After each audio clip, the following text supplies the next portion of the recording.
menyajikan materi tentang tata krama. Tata krama itu sendiri artinya adat sopan santun atau kebiasaan sopan santun umum, yaitu aturan-aturan yang berlaku baik tertulis maupun tidak tertulis dalam pergaulan manusia. Sementara tujuan dari tata krama tersebut yaitu untuk saling menghargai, menghormati, dan melayani sehingga pergaulan menjadi menyenangkan.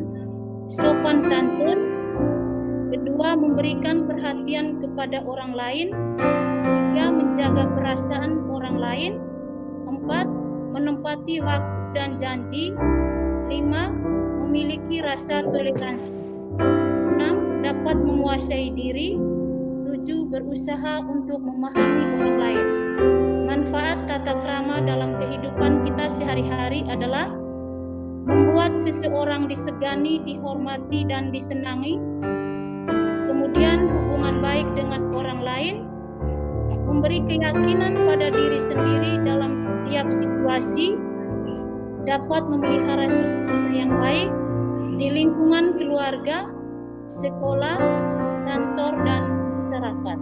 Etiket berbicara, kedua, etiket berpakaian, dan ketiga, etiket makan dan minum. Hendaklah mengucapkan terima kasih atas pertolongan atau pemberian orang lain.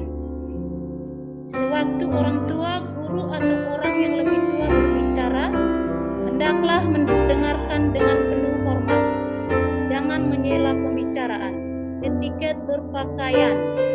Pertama, hendaklah kita selalu berpakaian yang pantas dan sopan.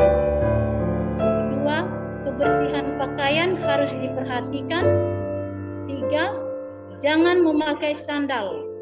Bagi anak-anak perempuan, jangan sekali-sekali menggunakan pakaian yang lagi tren disebut kensi, yang artinya open-openan, untuk digunakan di lingkungan resmi seperti di sekolah, kantor pemerintah, kepolisian, kantor pendidikan, dan tata krama. Tata krama ini juga kita harus terapkan di lingkungan pertama, di rumah, yang kedua di lingkungan masyarakat, dan yang ketiga di sekolah. Yang harus kita tanamkan tata krama di lingkungan masyarakat yaitu di lingkungan tempat tinggal kita sendiri dan juga tempat umum. Terakhir, tata krama yang harus kita terapkan yaitu di sekolah. Kepada kepala sekolah, guru, karyawan, kakak kelas, dan teman-teman, kita harus bersikap sopan dan menyapa dengan hormat, mengucapkan terima kasih bila ditolong, tidak mengejek, menyindir, mengolok, tidak bicara ketus, tidak boleh memegang kepala teman, belum saatnya berpacaran. Adalah tata krama yang harus diperhatikan selama kita berada di sekolah.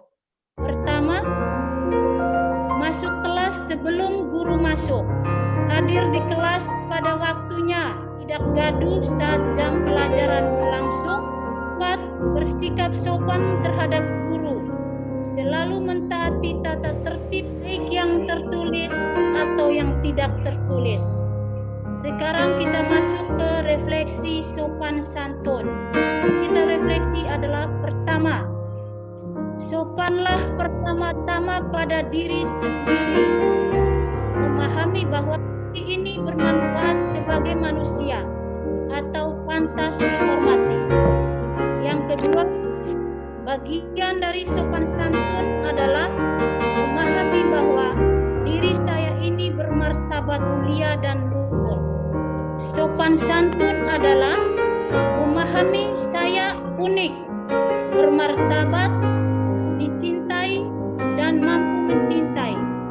Orang lain juga bermartabat mulia dan luhur. Sopan santun adalah udara segar bagi kemampuan bergaul kita. Dan yang terakhir, sopan santun adalah pintu masuk ke adat istiadat setempat. Di situ ada tertulis Mr. On Time, artinya kita selalu tepat waktu. Yang datang on time bukan berarti datang tepat saat bel masuk berbunyi. Yang kedua, dengan datang lebih pagi bisa menyiapkan diri untuk menerima pelajaran. Jangan lupa sapalah teman-temanmu ketika Anda datang pertama. Jangan gunakan waktu KBM untuk mengerjakan PR. Atur waktumu dengan bijak. Istilah yang berikut yaitu the book is not on the table. Artinya tidak ada alasan-alasan buku ketinggalan sudah tidak layak dipakai lagi. Tidak ada alasan buku hilang juga harus dimuseumkan. Aturlah buku setiap malam sehabis belajar sesuai jadwal. Jagalah bukumu agar selalu nyaman, seperti Anda menjaga diri sendiri. Dibaca dan kamu akan semakin pintar. Di sini ada perbedaan antara students and gamblers. Students kebiasaannya belajar dan mengembangkan diri, bekerja keras, disiplin, sopan dan berbudi, rapi, baik hati dan beriman. Sementara gambler kebiasaannya bermain kartu, berbicara terus, malas-malasan, tidur melulu, teledor, sembarangan, jorok, semau gue. Seragam rapi, cermin pribadi. Selalu gunakan seragam sesuai dengan hari yang ditentukan. Seragam Anda akan mencerminkan diri Anda dan menampilkan citra alma mater Anda. Ingatlah, seperti pepatah mengatakan, aku tidak taat peraturan atau tata tertib berarti aku merugikan diri sendiri dan orang lain. Kita harus berjanji bahwa aku siswa SMKS Budi Luhur berjanji untuk mentaati semua tata tertib. Berjanjilah kepada diri sendiri, ini adalah pelanggaran saya yang pertama dan terakhir. Yang terakhir adalah kita perhatikan tentang tata tertib di SMKS Budi Luhur. Pertama, berada di sekolah pukul 6.45 WITA. Seragam harus rapi dan sesuai ketentuan. Tidak akan pernah bolos. Menjaga kebersihan dan fasilitas sekolah. Tertib di dalam kelas. Bersikap jujur, tidak mencontek. Sopan kepada setiap orang. Tidak merokok di lingkungan sekolah. Tidak mencuri dan tidak berkelahi. Menghormati kepala sekolah, bapak ibu guru, pegawai dan teman-teman, mengikuti kegiatan di sekolah, dan yang terakhir adalah mengikuti upacara bendera di hari Senin. Kegiatan tata krama dan kegiatan LS tata krama kita tutup. Sekian dan terima kasih.